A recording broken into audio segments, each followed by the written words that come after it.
Hello, everybody, and welcome to this week's episode of The Awesome C.O.D.Y. As usual, I'm your host, C.O.D.Y, and today we are starting a brand new month, which means we have a brand new theme. This is June's theme, 2020. It is awesome fantasy movies. There's no real twist to this. I just went through my movie collection and found four fantasy movies that I dig a lot. And so that's what I'm going to talk about this month. So to give you the list real quick, if y'all want to go through and watch or know what I'm going to be talking about. So, all right. So today's episode will be about Reign of Fire. Next week's episode will be 300, which may actually change depending on, so it doesn't matter. Right now it's like 98% going to be 300.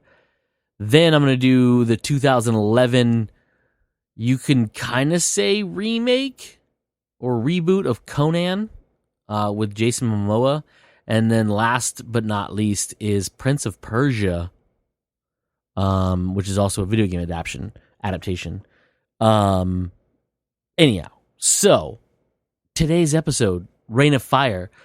For the folks who don't know Reign of Fire is a post-apocalyptic science fantasy film from 2002. It stars Christian Bale, Matthew McConaughey, Gerard Butler, and Isabella. I'm gonna butcher her name. So let me bring it back up in front of me real quick. Skowroka? I don't know. I didn't know her very much. I mean, I knew her from this, and I knew her from one other movie. And then I was looking through her collection of stuff, and I was like, yeah, no, I don't know any of these things. But anyhow, yeah, we'll get to that in a minute. Yeah, so those are your four main actors. There's some other actors in it, too, that you might recognize, but nothing that really, jumped out at me.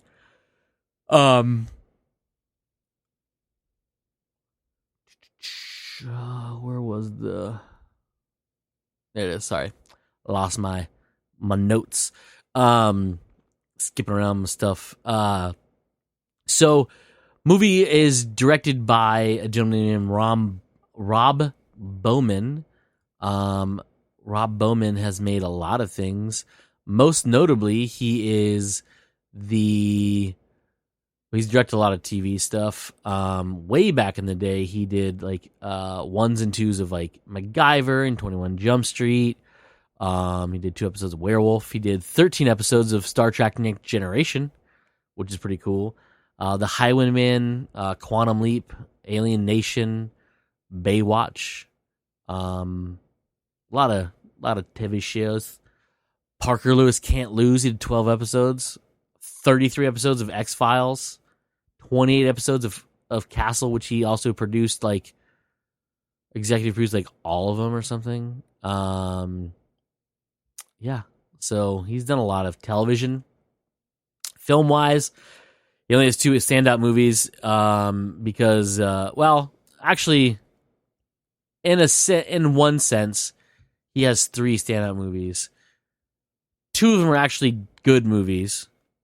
The third one is hard to say it's a good movie, but I do enjoy watching it. It's hokey as shit, but it is really fun. Anyhow, I digress. That's called Airborne. And his last movie he did, which is a reason he should have stopped doing movies, and it makes sense, is Elektra, that horseshit spinoff from the technically decent Daredevil movie. And if you see the director's cut of it, it's actually better, but I digress. Anyhow, so that's Rob Bowman. That's your director. Starring, we have Christian Bale as the main character. Now, if you don't know who Christian Bale is, weird, first off, but he's had a pretty varied career, to say the least. But most people are going to know him as Batman / Bruce Wayne from Christopher Nolan's Batman trilogy, Dark Knight trilogy, whatever you want to call it. Movies that I'm actually going to do a bunch of, which I did a while ago. I think I did a couple of these. Anyways, it doesn't matter. I getting distracted again by thoughts. So for me, his 2002 movies were tremendous. So he did 3 movies in 2002, or 2 other movies besides Rain of Fire, but 3 movies total in 2002. Or he had them released. I don't think he made them all in 2002, but they were all released in 2002. And they're all tremendous, and they're all different. Well, I mean, yeah, I'll say they're all different for sure. So he made Laurel Canyon, which is I mean, you could probably say, I would say it's a dramedy. Is it technically? It's a drama. I don't know if there's actually that much comedy. It's been a long time since I've seen it, but anyhow, he made Rain of Fire, and then he made Equilibrium. Another movie I'll probably be talking about eventually on this here podcast, because it's also a dope ass movie. It's not technically. I mean, there's fantasy elements to it, but I'm gonna put it somewhere else. Anyhow, so that was a great year, and then following that, he started filming, well, pre-production of Batman Begins, but then scheduling wise, he fit in another movie called The Machinist. If you don't know about The Machinist, that'll be another movie I talk about, probably because I'm going to do a Christian Bale month whenever I figure out maybe his birth month or something. I don't know. But Machinist, what made this movie crazy is the fact that Christian Bale dropped from weighing like 170 something pounds to weighing like 90 something pounds, like in real life. And all he had to, what he did is he basically lived on a can of tuna and a cup of coffee a day. And he dropped weight radically. Then, unhealthy as it is, then rebounded a couple weeks later, back to bigger than he was before.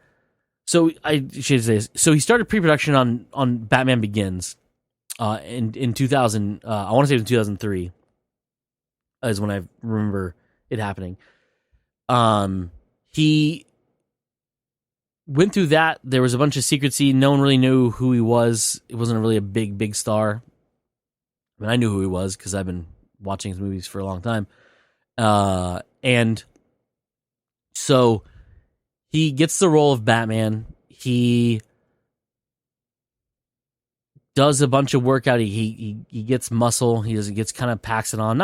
Not super thick boy or anything like that, but he gets pretty stacked for his frame. Comes in at like 160, 170 something pounds, something like that. Like whatever, right? Then production isn't going to start, so he has another time to do another movie. He picks up the Machinist, where he, like I said, he drops drastic weight to play an insomniac named Trevor, and he is super emaciated and skinny and gnarly, and it's disgusting to watch. Then he gets done with that. Within 6 weeks, he is back like 180 something pounds and like jacked. So much so they had to refit the Batman suit because he got bigger than what he was from before. Nuts. Anyhow, that's Christian Bale. He's been in a lot of stuff. Highlights.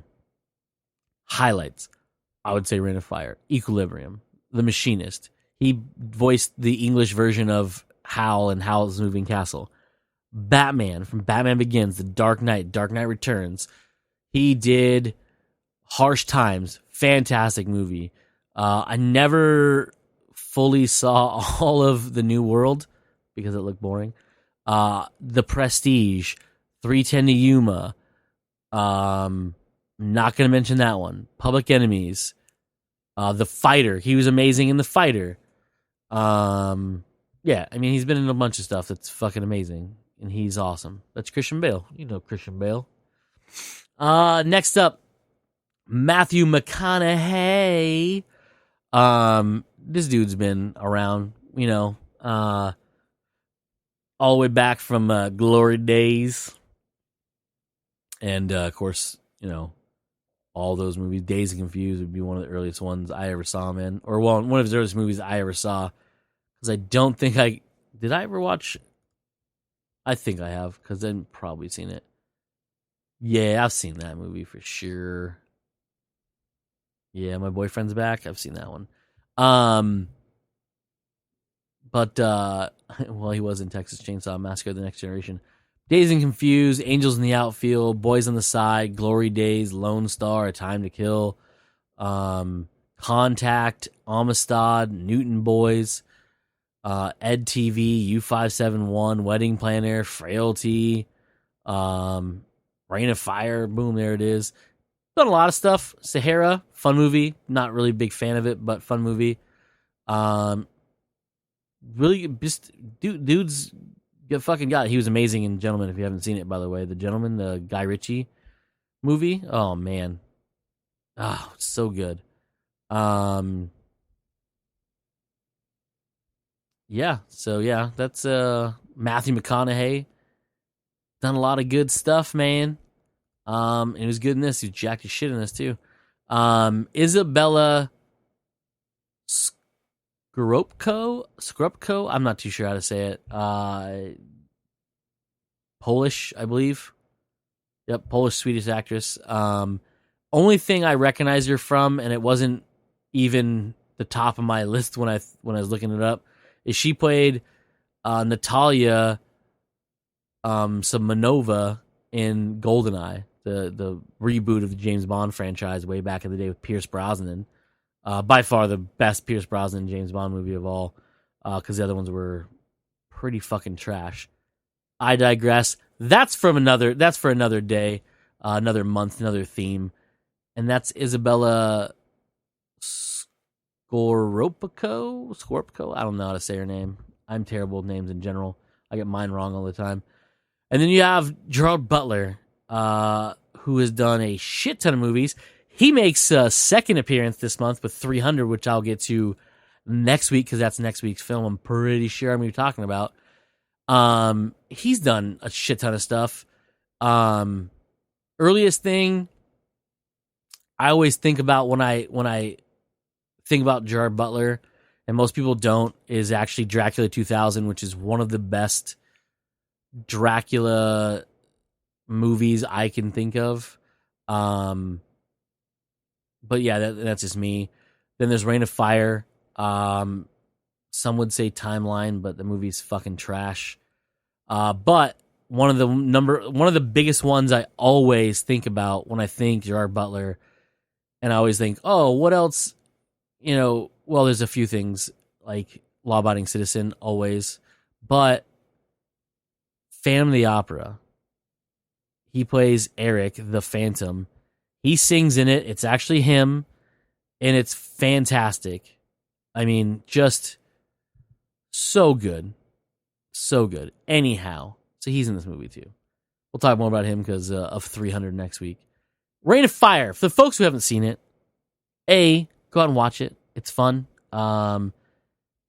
It's one of those things where they could easily just left out a lot of story and it just would have been a fun action movie. But to me, the best part about this is they put in a bunch of lore. They put in a big chunk of exposition that tells you things during the movie. But let me break this down for you. This is a movie about dragons in the modern day. Boom, I said it. That's right. I said it. I said it out loud. It's about dragons in modern day. 20th century, some would say. Well, 21st century. 21st century.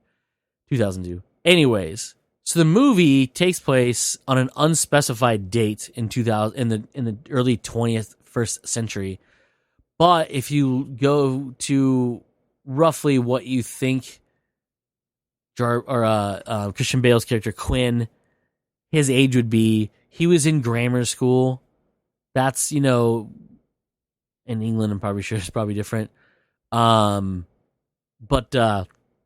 he's of that age when this all happens, and then you meet him when he's in his late 20s. So I would say a good 20 years has passed. So if that's 2002, this probably took place in 19 well, if I do my math right, 2002, I guess it would be 80s. That seemed like the 80s to me. Yeah, I think that sounds like the 80s. It's hard to say. Anyways, doesn't matter. We actually don't know the time frame. It just says early 21st century. You don't get a time, date, or anything like that.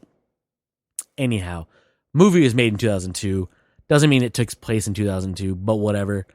There actually might be some hint, but doesn't matter. So they are building a tunnel in London Underground, when a worker penetrates a cave. Penetrates. And when he does this, is a void, as he says, which is not supposed to be on the map, or isn't on the excavation or plan or whatever. It just happens to be that young Christian Bale's character, played by who plays young Quinn? Ben Thornton. Happens to be visiting his mom at a work site. He voluntarily goes into this hole while waiting for his mom to be mad at whatever, and he stumbles in this cave that's amazing, and he sees this pillar that has this weird texture to it, almost like the whatever makes up the stone is going upwards and spiking out. It's very crazy, sparkling everywhere. Turns out it's dragons. There's a dragon in there. And they've been hibernating for centuries. And some Londoner done poked a hole in their nesty thing, waking them up. This fucking dragon, he mad. He real mad. Oh, that's a time frame. There you go. Look at that. So if modern day, it takes place in 2020. Holy shit, that's not a good sign. Okay, I'll get to that in a minute. Sorry, I found something about when the time frame happened. Anyways, or the time frame when it's happening. So this dragon gets fucking super mad, starts burning motherfuckers, making his way out, and young Christian Bale and young Quinn and his mother are trying to escape. They get in the lift. This dragon's like, nah, I'm going to go that way too. So he starts climbing up, and he fucks up that elevator bad, and he squishes it, and it kills Quinn's mom. And Daniel kills him. Takes off, and boom, our ground level is set for this. You may be thinking, Pacoda has one dragon. Don't we have nuclear weapons? Well, guess what? This motherfucker starts breeding real fast. They're coming from everywhere. Just dragon, thousands of them. No one understands it. Cities are being decimated. 2010 comes along. They go to use nuclear weapons. Ain't do shit. You kill one, there's 100 more where it's standing. So by 2020, Humans are nearly extinct. Jump to modern time in the movie, 2020 apparently. Quinn now leads a community of survivors in Bamber Castle in Northumberland, because England has a lot of weird fucking names for shit. It's not like we don't either, but I don't know how to technically. I don't even know where that's at, other than it's apparently 66 miles. Well, it's like 100 miles or so, I think, but 66 miles to London is a point in the movie later on, which isn't right next to it, but I digress. Anyhow, so he's running this place with his homie and best friend, Gerard Butler's Creedy. They got the kids. They reenact Star Wars for him. It's fucking cool. They don't have kids. They have a bunch of kids that are their families and stuff like that. They're trying to protect them. So they have a prayer they do that tells them how to react. He gets in a scuffle with this dude who wants to go down to the patch because they're all starving. They sneak off. They almost get murdered. Quinn shows up, saves them. Boom. Next day or so, alarm goes off. Someone's coming. Boom. Matthew McConaughey and his boys come rolling in on tanks and shit. And they got a helicopter, and he's like, yo, we had some scuffle with some dragons. We done killing them and shit, and we need somewhere to rest and fix our shit up. Christian Bale's like, I don't know, bro. But then he lets him in. It's kind of a bad idea, dude. Anyhow, Matthew McConaughey, they get wind of a dragon. So they're going to go fuck this dragon up. People are mesmerized by it. Quinn's like, what the fuck? This is crazy. They actually are hunting dragons. People have said that shit. No one does it. These motherfuckers are doing it. They got a helicopter and they got fucking halo jumpers jumping out of the helicopter. I don't know if that's actually halo jumping. I think halo jumping has to be higher up. They're pretty high up though. 3,500 feet or something like that. Anyways. So he tells Van Zandt, Denton Van Zandt, who's Matthew McConaughey's character, tells Quinn that during twilight time, so when the sun is at twilight, dragons have terrible vision. So we'll take advantage of that. Well, a dragon shows up, and they go to defend it. They end up taking it down, but at a cost of 3 lives. So Matthew McConaughey is not very happy. So he forcibly recruits people from the community that Christian Bale runs. Well, Christian Bale warns them that last time something like this happened, 90 people went after this. They got mutilated. And then the dragon followed them back to where they came from and burned their settlement. He doesn't want that to happen again, so he refuses to help.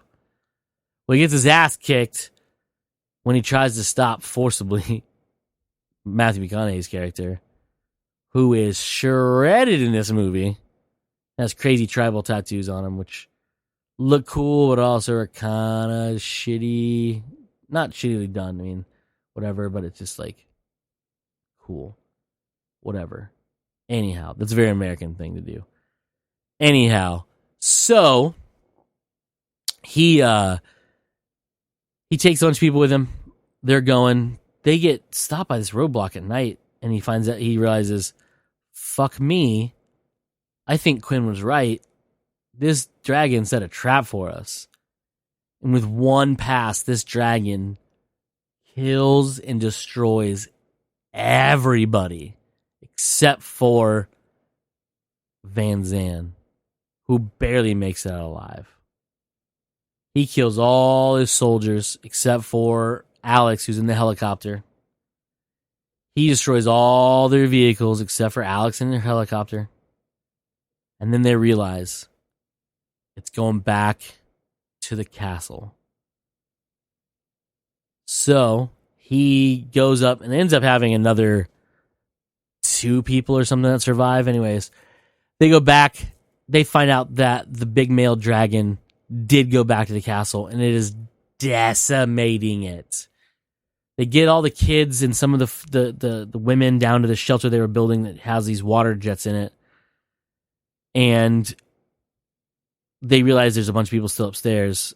Who knows if they're dead or not. So Quinn is about to go up there, and Creedy, Gerard Butler's character, tells him, no, you need to down here. I'm going to go up there. Halfway up the stairs, you see the dragon mount the castle from above. Dope scene. Wraps his wings around, reaches his head up, starts blowing fire, then directs it right down inside the castle, burning the inside of the castle and Gerard Butler, slamming the door shut in front of Christian Bale's face, right on it, actually. And they are stuck in there. It's bad. The castle got fucked. So, in the morning, there's some rustling. Christian Bale hears someone, starts knocking on the door. It's Matthew McConaughey's character. It's Van Zandt. It's Alex. I want to say it's like one other character or something like that. And they're like, they open the door, and he's like, you were right. I am fucked up, bro. Like, I thought I had this. And Christian Bale's character, Quinn's like, you know what, bro? You were also kind of right. We cannot fight. So I'm going to go with you and Alex. We're going to go up the coast to London. I know exactly where he came from. We won't take this motherfucker down. So they take the coast. They go to London. And they're fucking shit up. Van Zandt gets eaten out the air after trying to he like two-faces this dragon, like blows up the C4 rocket thing or crossbow thingy in his face. Made that dragon real mad. Said, fuck it. Charges and jumps at him with this crazy axe that he has. Snatched out of the air. Now it's up to Alex and Quinn. So they plot a plan. He does. He's going to run because he dropped his arrow. Going to get it. He's going to get within 50 yards of him, 50 feet of him, whatever it is. I think it's 50 yards. He's going to blast him in his big, dumb, stupid dragon mouth as soon as he gets ready to blow the fire. Because one way or the other, someone's getting dead. And it's not just Matthew McConaughey. It's either that dragon or Christian Bale. Christian Bale finds his fucking balls and charges this dragon. Right as he rears up to shoot, he fires that fucking arrow directly into its fucking open mouth. Ba-boom! Giant explosion. Engulfed by the flames from the sacks of fluid that are inside the dragon. Knocks Christian Bale back, and is dead. Boom. They knocked out what they think is the only male dragon. And that's your movie. Boom. Rain of Fire. I highly recommend watching it. It's super fun. I skipped over a bunch of stuff, but I'm not here to spoil everything for you, even though I just told you the ending. Well worth a watch. I watched it on iTunes, which I own it on. But you can watch it almost anywhere that's streaming. Probably have to pay for it. Yeah. That's Rain of Fire from 2002. And it's awesome. And you're awesome. And we're all awesome together. Anyways, that's it for this week's episode, everybody, of The Awesome Cody. As usual, I'm your host, Cody. Today we were talking about Rain of Fire. Next week we'll be talking about 300. 98% sure I'm going to talk about 300. Until then, same talk time, same talk podcast. Like I always say at the end of these, let's be awesome.